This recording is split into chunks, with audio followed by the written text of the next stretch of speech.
Once upon a time, there was this ancient civilization. They made some neat statues and worshipped something called the Void. And that is all we know about the civilization.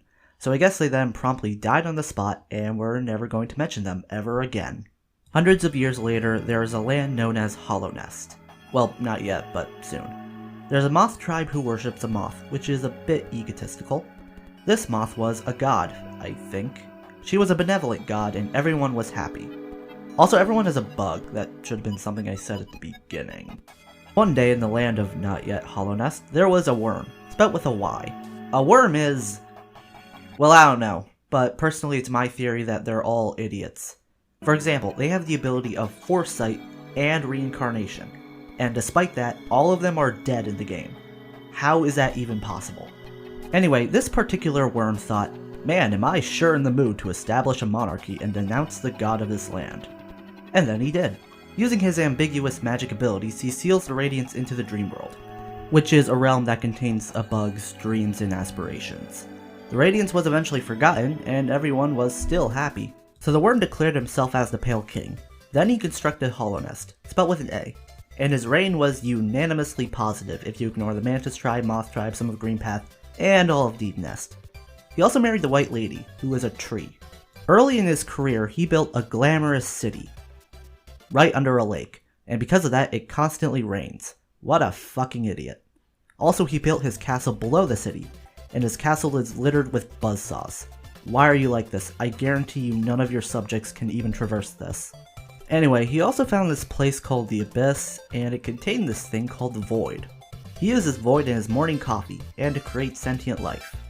Yes, the Void is alive, and should not be messed with. Luckily, the king can't read the warning labels. By the way, remember when I said how the Radiance was forgotten? Yeah, that was a lie. She wasn't really back in the flesh, but by using the Dream World, she latches onto a bug's memories and thoughts, and then controls them. She was also slightly pissed, so she wanted to destroy the kingdom from the inside. So how does the Pale King respond to this new threat?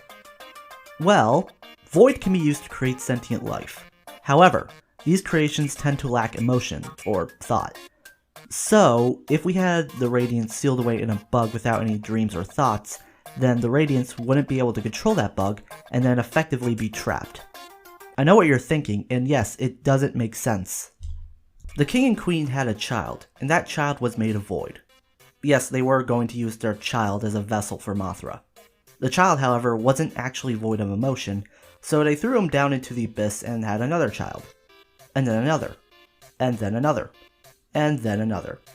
Eventually the Abyss floor was completely comprised of corpses, and none of them were truly hollow. This is the textbook definition of insanity. Eventually there was a vessel that was actually hollow. He was called the Hollow Knight, spelled with an O. The king closed off the Abyss because, well, I guess they didn't really need it anymore. Oh, and there was this other vessel who followed the two, but he probably won't be important. Anyway, the king sealed the Radiance into the Hollow Knight. Again, it doesn't really make sense. The knight was then placed into the sealed temple. This would protect the knight and act as another prison for the moth. Then, the king wanted 3 particular bugs to sacrifice themselves to create 3 seals on the temple. The seals were created by placing the bugs into a permanent sleep, making them dreamers. Oh, by the way, one of the bugs sacrificed was the Queen of Deep Nest. She was willing to do so under one condition. She wanted a child. The Pale King agreed, and the Queen was completely okay with this.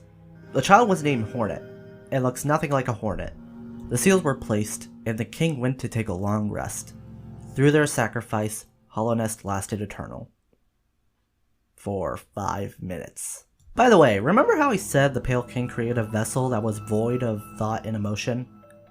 Yeah, that was also a lie. So the Radiance took control of the knight and then seeped out of the temple, which means those sacrifices were completely pointless. The king woke up to the sound of his kingdom crumbling. He didn't really care anymore, and left. The king and his whole palace were never seen again. Meanwhile, the White Lady decides to settle down in her own personal retreat, ignoring the dying world around her. And Hornet goes to Farloom, maybe. Many years later, this strange bug that looks like a vessel shows up to Hallownest. This guy is Zote and is amazing. Oh, and there's another vessel. This is the one you play as. This guy's called like the Knight, but that name sucks, so we're calling him Ghost. Ghost has to go around Hallownest and find a way to break the seal on the temple. Because the current Hollow Knight is a bit broken, he is here to replace him. Hornet thinks this whole plan is stupid and tries to kill you, but Ghost is very determined to finish his mission. He is either very noble or suicidal. Eventually, you reach the resting grounds and talk to the seer. She basically says how the Moth tribe totally backstabbed their god to worship this dumbass.